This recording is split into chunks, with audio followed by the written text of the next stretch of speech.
शशिशेखरं सततमध्वरभाजिफलप्रदं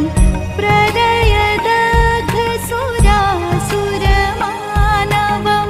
भजत रे मनुजा